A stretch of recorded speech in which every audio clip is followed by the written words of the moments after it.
Okay, people. Right, I've had a long time to think about this case. I've said a lot of things on my other videos. But I think I'm now going to give you the most compelling evidence of the corruption and the criminality, the vigilantism, the state terrorism, the lynch mobs, the abuse, the fraud, the criminal blackmail, the kidnapping. I'm now going to give you the most overwhelming evidence of how corrupt this case truly is. Now, I want to go back to the beginning, and I want to focus on the false declaration that was made in my name. And I'm going to focus this tape on the false declaration and an alleged conversation in relation to $20,000. Now, I went through all my shit. They made the false declaration in my name. My wife had left her employment in order to facilitate the level of required care. Sent me a registered envelope that I had to sign for. I made the phone call to Greg Cheatham. And I said, you want to play fucking games? I'll show you how to play games. And that was in relation to his lies, literally, over the false declaration. And just the shit that was going on. So anyway, as soon as that happened, I was alleged to have had a brain injury, mental illness, and of making threats to kill. I proved that that never happened on any level. I simply made a statement of fact. The guy was playing fucking games. And he was criminally compromising me into the bargain, into the piece. So this went on then.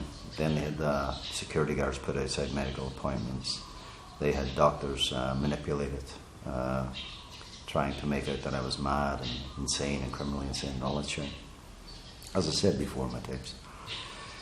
But after I got to the QC investigation report, that's when the matter should have been addressed.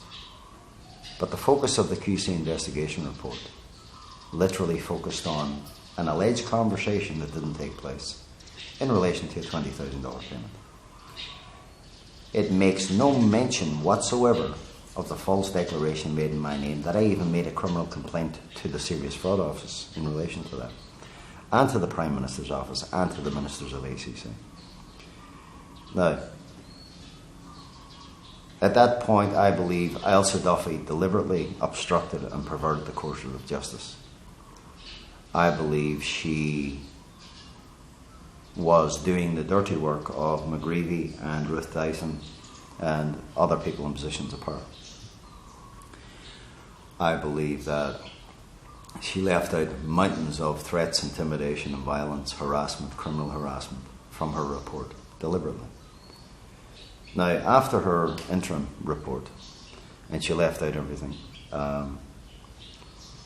she then went on to write her full report. Now, she wrote her interim report. They offered me $50,000 to settle upon her interim report. They then wrote her full. She then finalised her report in January 2004. And she had actually recommended that I go back and see Reese Tapsell in her report, and I told her to go fuck herself. Why would you send me back to the same criminal who literally covered up ACC's abuse, threats, intimidation, violence, false declarations, who violated and raped my fucking life on behalf of the criminals involved, and didn't do his job as a forensic psychiatrist, did not do his job as an impartial person who was paid tens of thousands of dollars to write a fictitious report to assist in having my life violated and raped, to assist those in positions of power attack me again and again and again, and to let those in positions of power off the fucking hook. And his attitude when I challenged him was, I'm not a lawyer. Well, he's not a fucking psychiatrist either. And he's not a fucking honest person either. So anyway, as soon as that report was written, McGreevy sent off for dozens of reports without my consent, without my knowledge, based on what Reese Tapsell had written. And literally, he should have written there's no brain injury, there's no mental illness, there's no threats of any kind, because there wasn't. And he should have written that this is a personal vendetta or a personal line of attack by a chief legal counsel and his hierarchy in ACC. So literally they've taken my peaceful, civilised life, my easygoing life, and turned it into living fucking hell. Ailsa Duffy then had a meeting with Gerard McGreevy upon her final report for 2 hours. Ailsa Duffy then called me and told me that she had a meeting with Gerard McGreevy and that she would like to apply, or she would like to ask me for an addendum. And I said, what new evidence has he produced that entitles him to an addendum? She said, none. I said, well, here's your fucking answer then. I says, and not only that, I says, I don't trust you because you left out the false declaration in my name. You focused this entire case on trying to sit on a fence and trying to obstruct and pervert the course of justice. So your meeting with McGreevy has just confirmed that I don't trust you. And even though you find in my favour, you had no option but to find in my favour.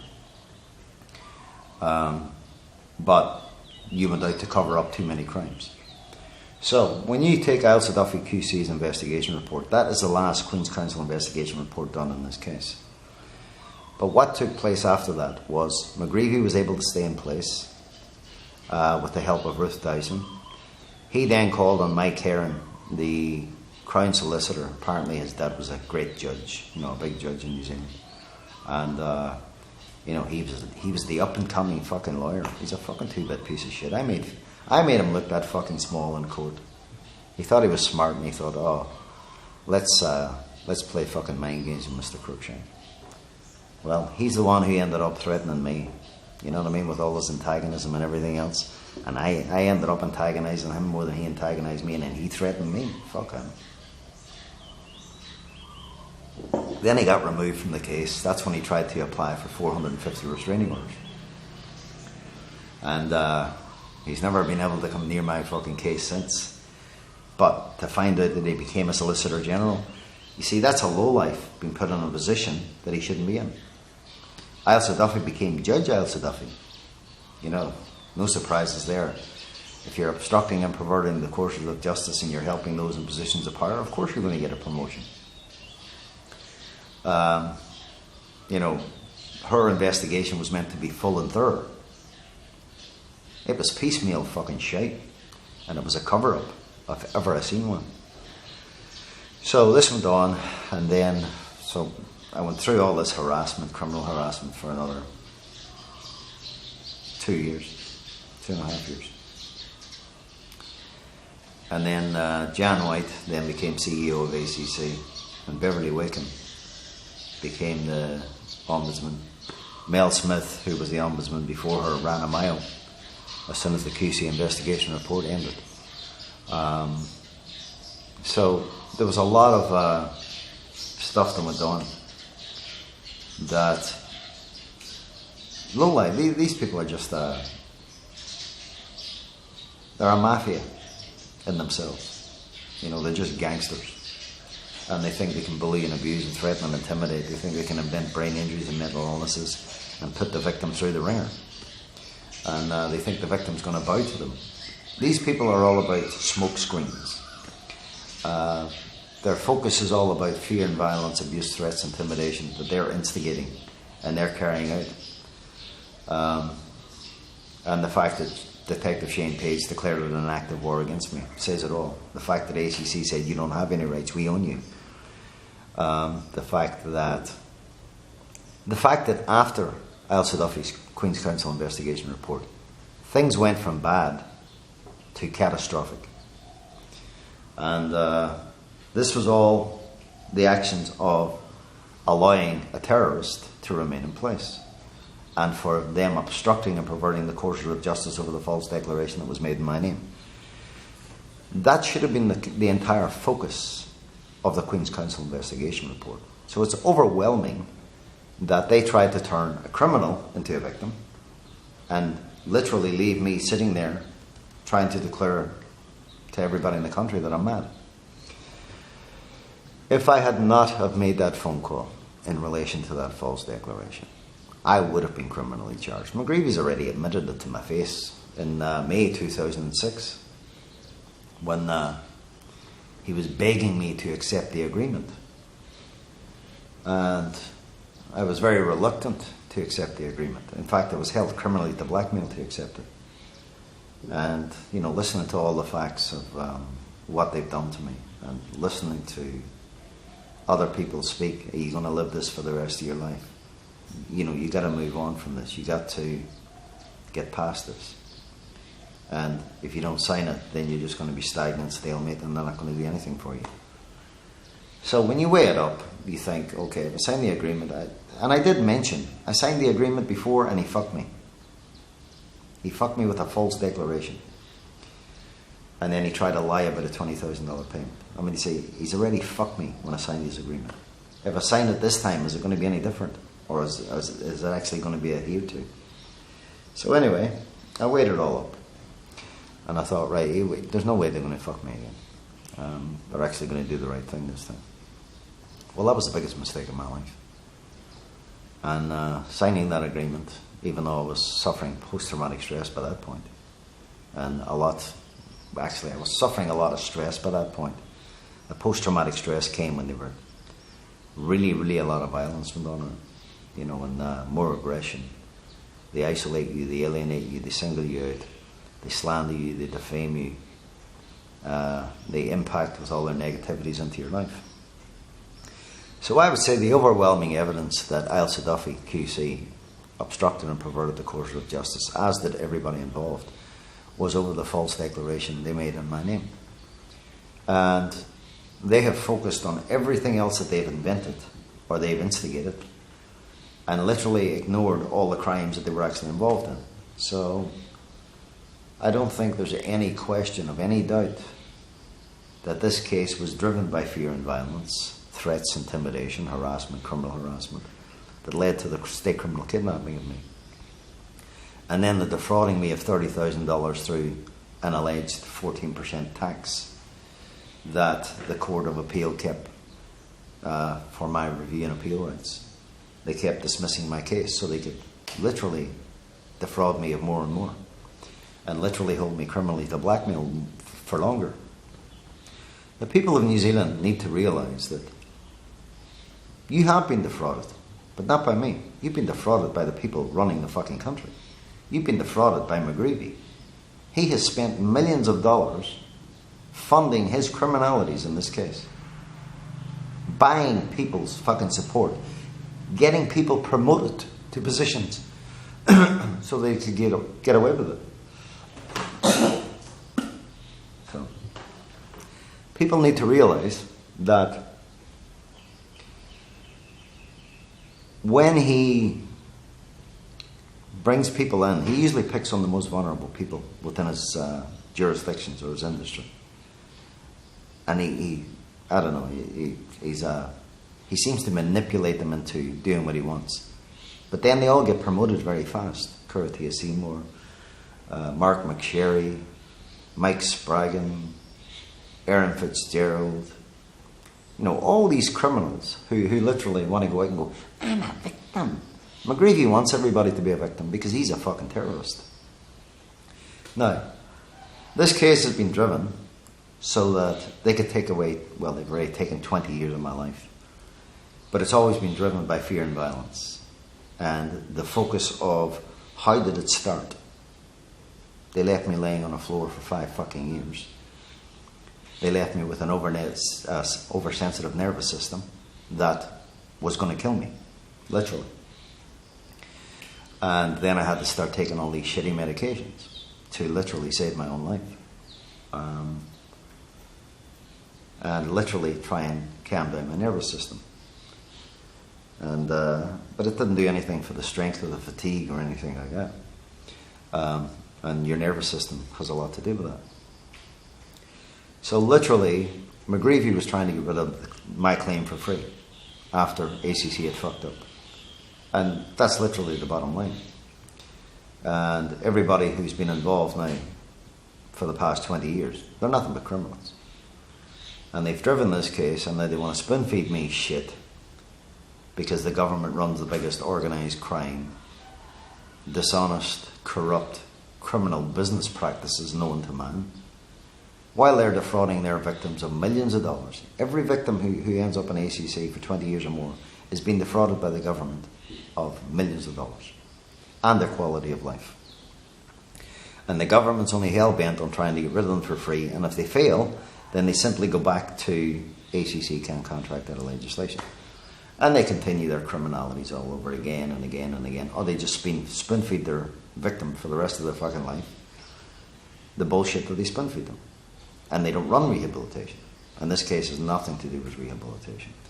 This case is all about those in power committed crimes and obstructed and perverted the course of justice, and they're all guilty. Now let me clarify this. Ailsa Duffy had them for misfeasance in public office, and she didn't write it up as misfeasance in public office. She wrote it up that there's no crimes to answer for. That was a criminal act on her part, because the evidence is overwhelming. They were guilty of misfeasance in public office. They were guilty of criminal blackmail. They were guilty of racketeering. They were guilty of abuse, threats, intimidation, violence. They were guilty of violating and raping a victim's life. They were guilty of making false declarations in a victim's name. They were guilty of fraud.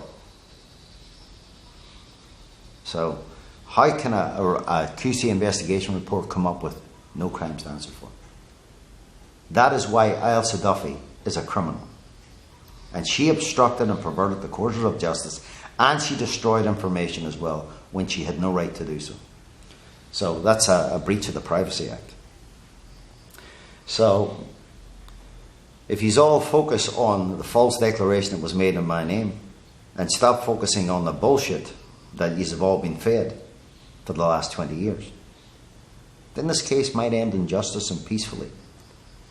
Because as it is, it's been driven for a last resort by the terrorists involved.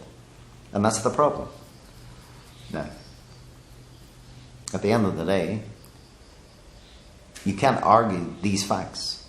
You can't argue this evidence. The question is, why is this evidence not in any of their medical reports?